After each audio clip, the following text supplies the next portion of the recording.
Hey, Auntie, there's someone on the second floor balcony. My spine chilled at my 5-year-old niece's words. This was my son and daughter-in-law's newly built house. When I toured the house, I didn't see any figures like that.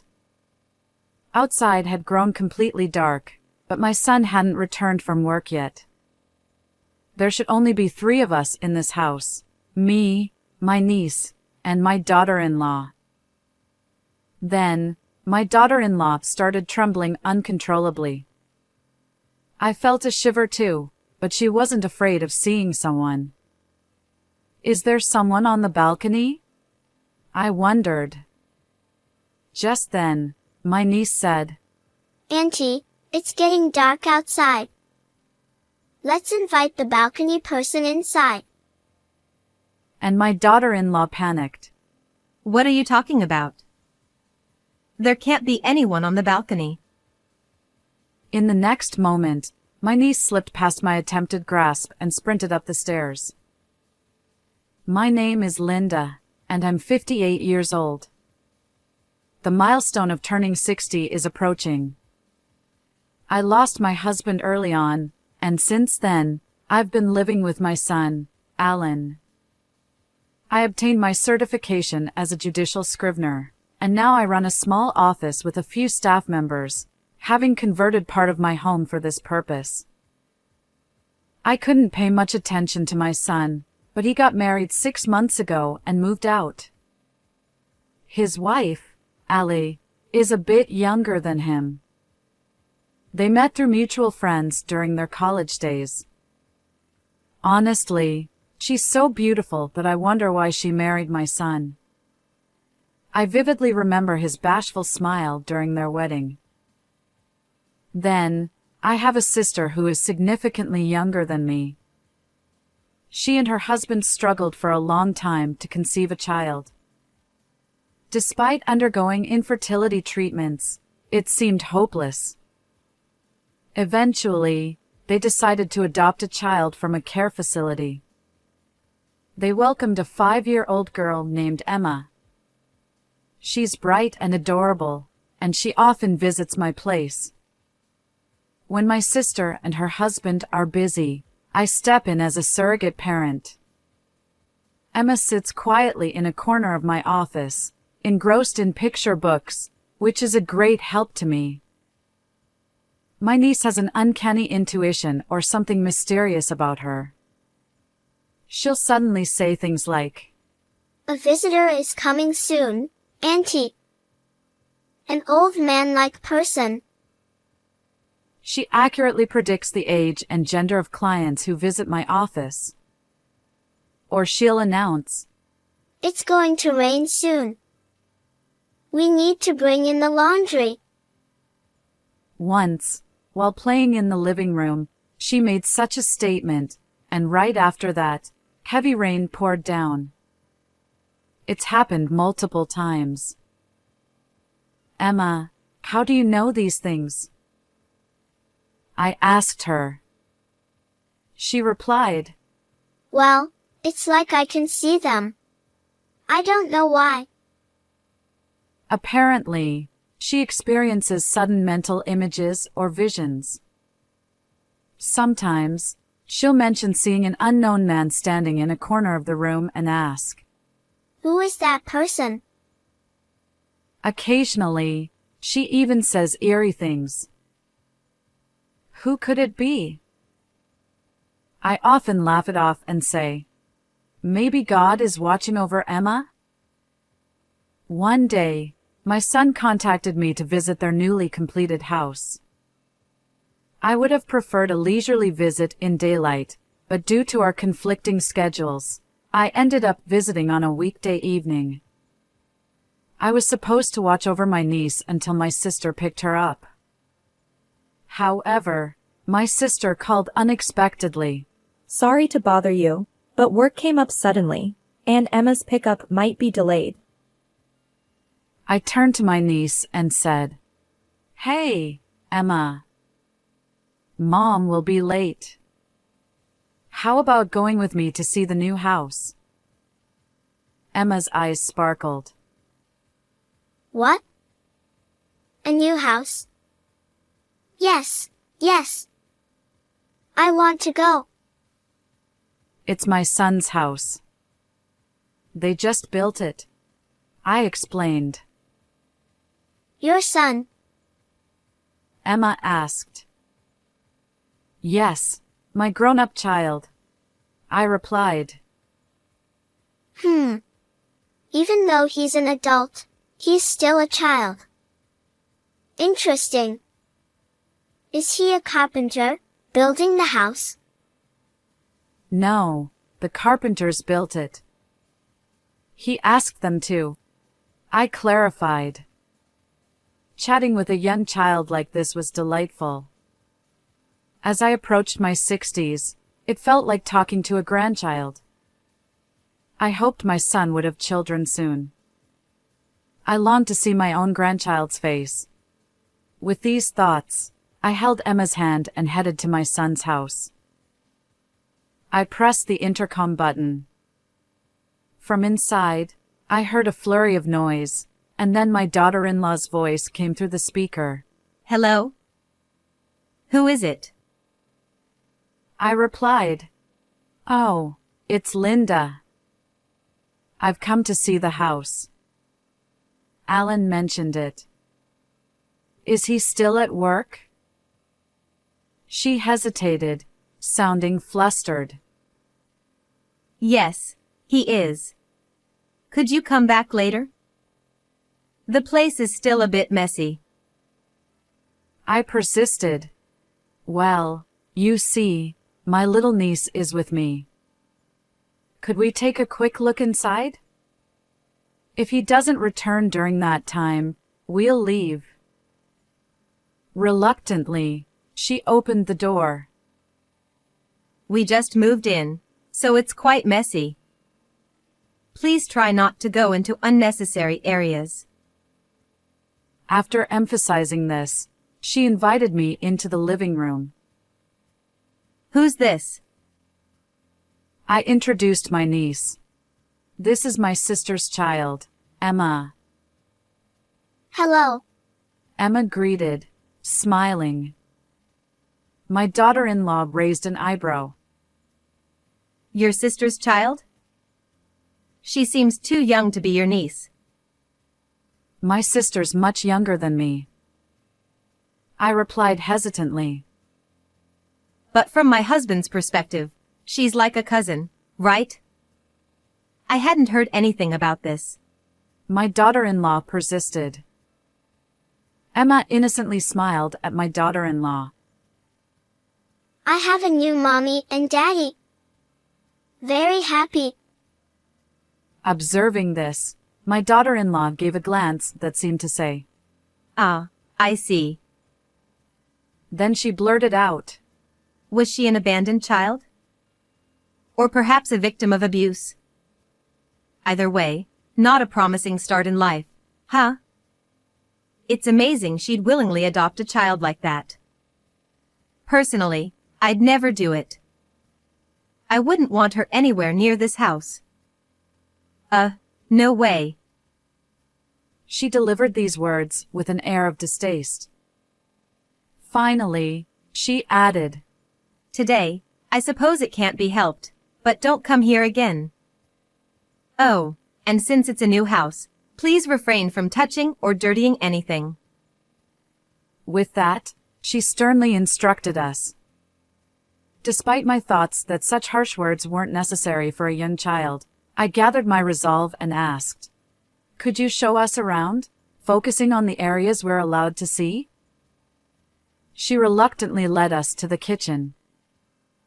My daughter-in-law exclaimed, Look at this. It's a kitchen island. My dream. In the center, there was a microwave and a spacious cooking area, giving off a chic vibe. Apparently, she had custom-ordered this kitchen, and she took pride in it. The two-story new home felt open and quite spacious once we stepped inside. "It's so roomy. Even if the family grows," I casually remarked. Hearing this, my daughter-in-law retorted, Oh, No way. I'm not keen on having kids. I don't even like my own, let alone a child whose origins are unknown. Can you imagine? She wrinkled her brow, managing a wry smile. What's the second floor like? I was about to climb the stairs when my daughter-in-law hurriedly blocked my way. Oh. The second floor. Well, apart from the bedroom, it's a mess with unpacked moving boxes. I can't show you around right now. Could we do it another time? She stammered.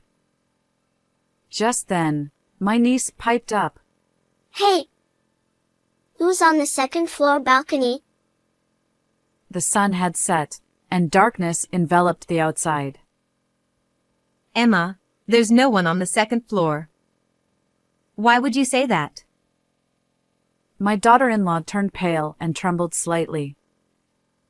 Because it's getting dark outside, and we should bring them in before they catch a cold. Emma innocently replied.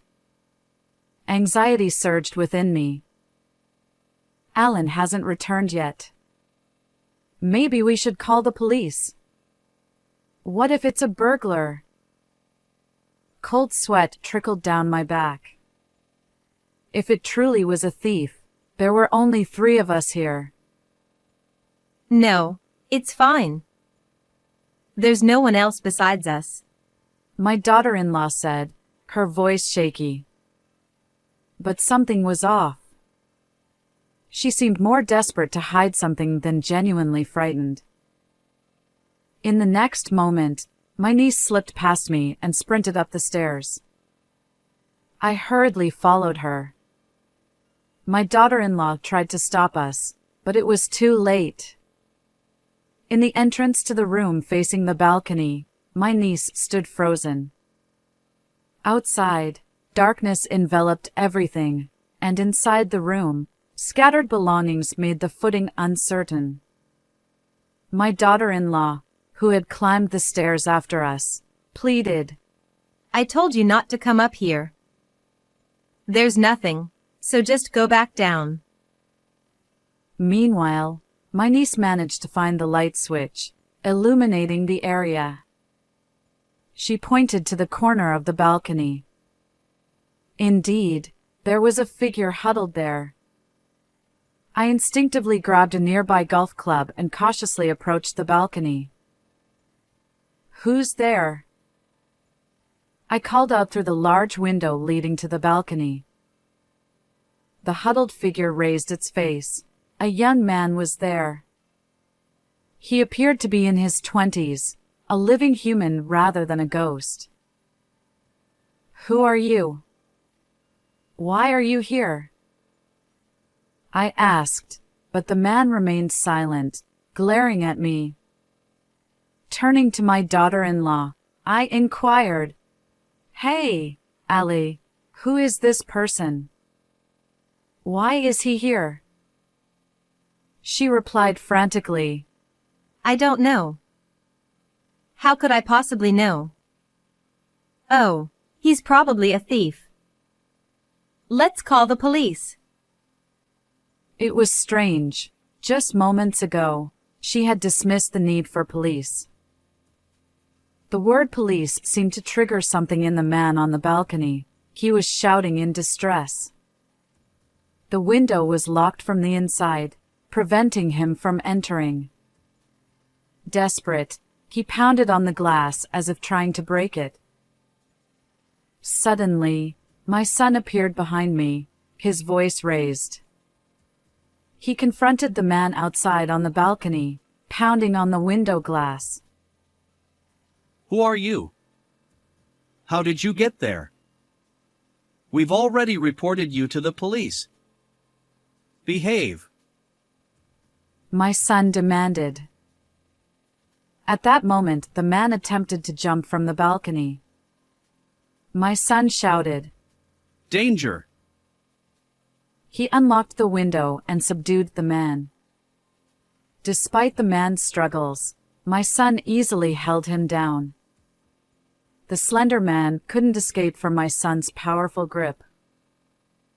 Let go. The man protested, but he was trapped. There's no foothold, nowhere you could have climbed from. My son pressed, questioning the intruder. The man retorted, I didn't climb. That woman inside let me in. She told me to hide on the second floor. But that wasn't enough. She even locked the door. The man continued to struggle and shout. My son tightened his grip, questioning the man. Are you talking about my wife?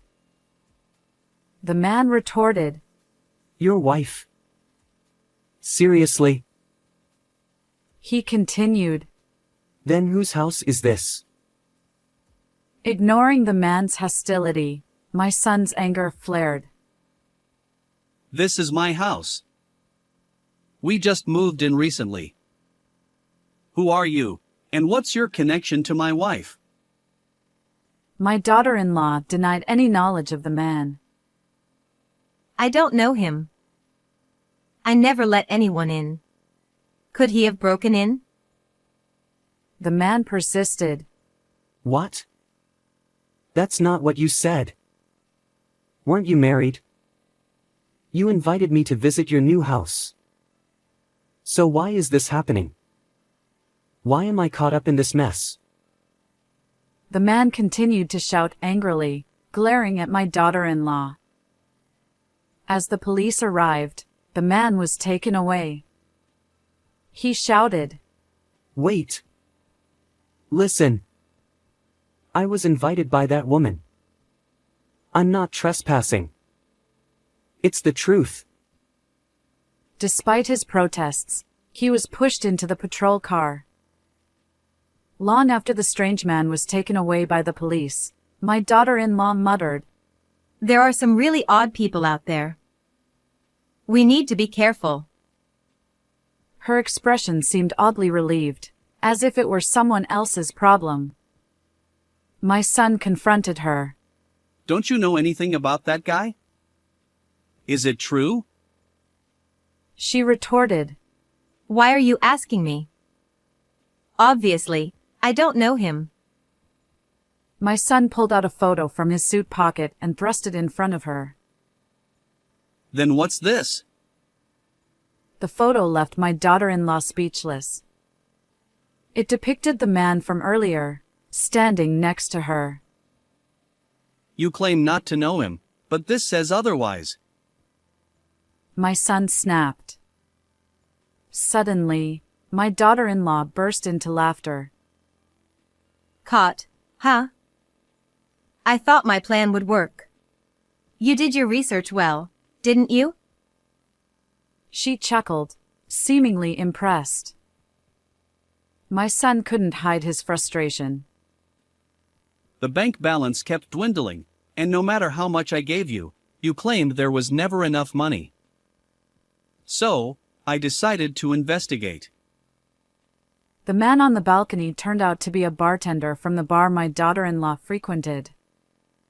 Apparently, they had been secretly meeting behind my son's back. My son's anger flared.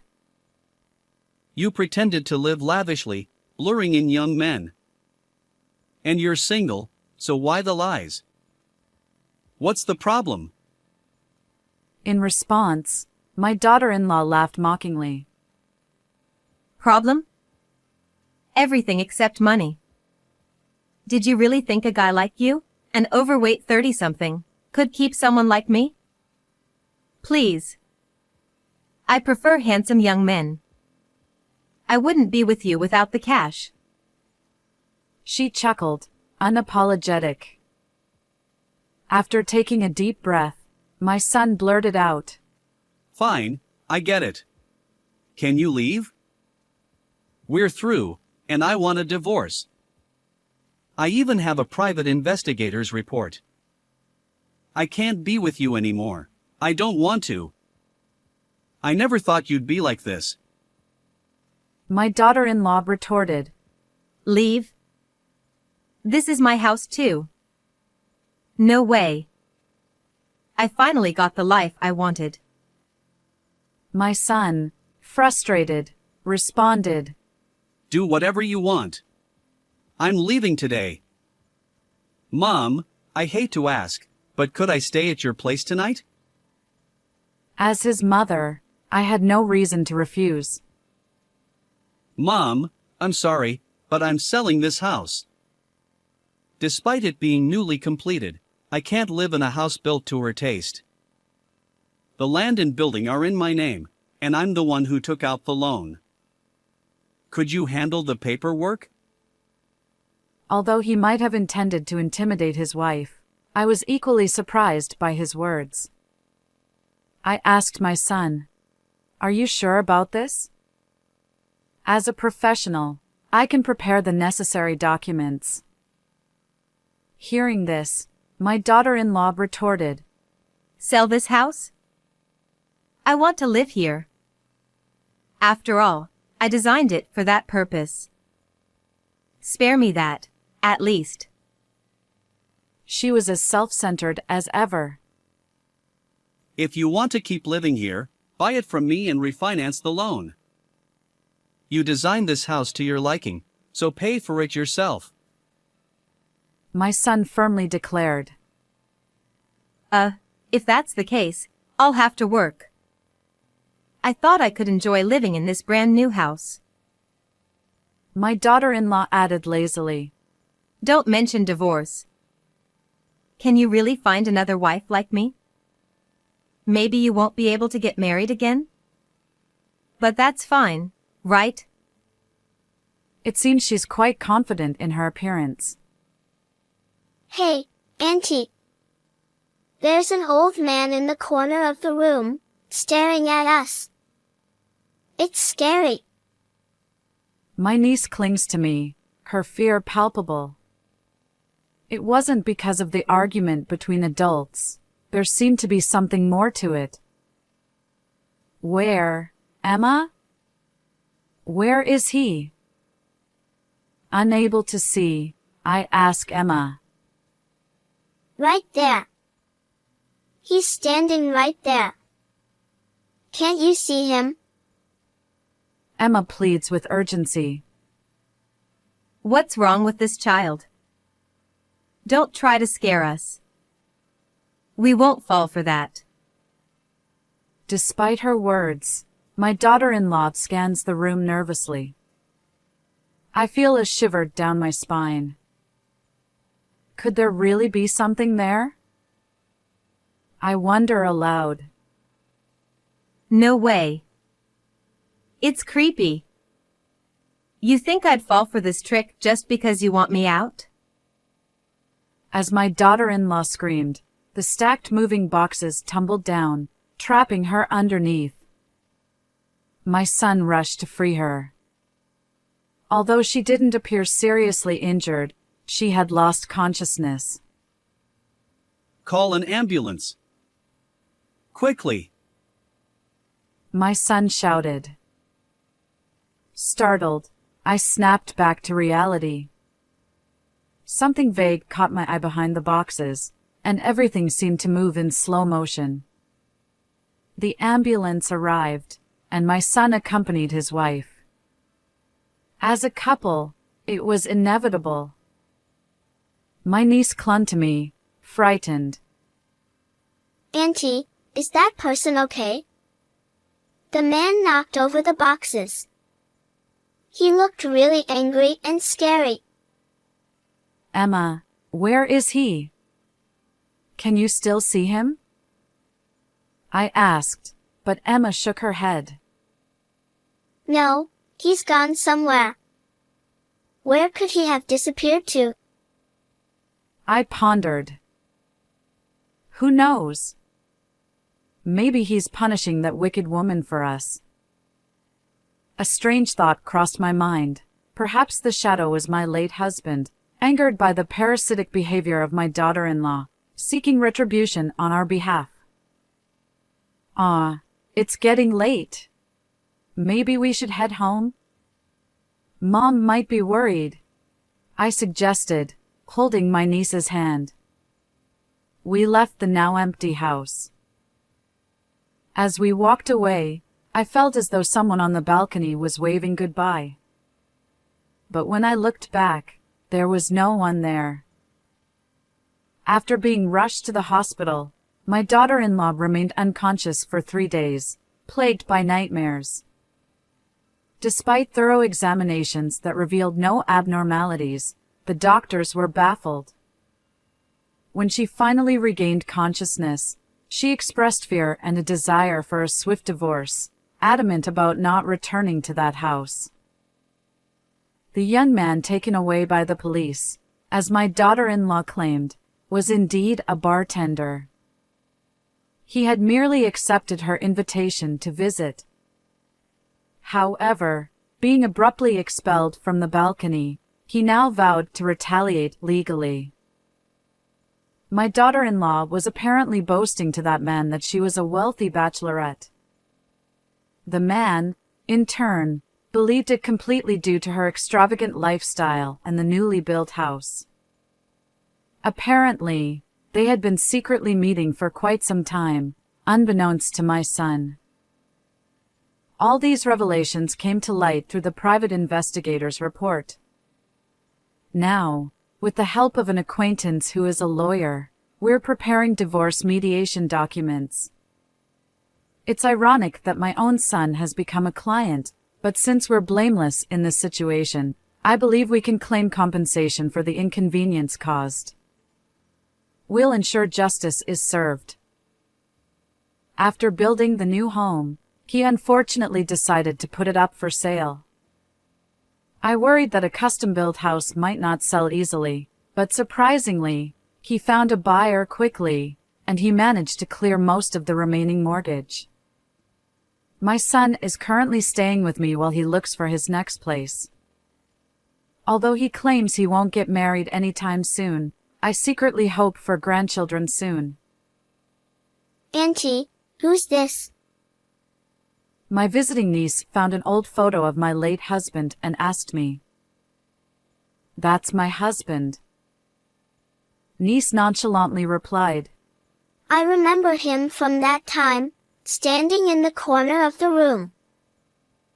Perhaps my husband is still watching over us, I thought, gazing up at the sky through the window. How did you find this story? If you enjoyed it, consider subscribing to our channel. Until next time.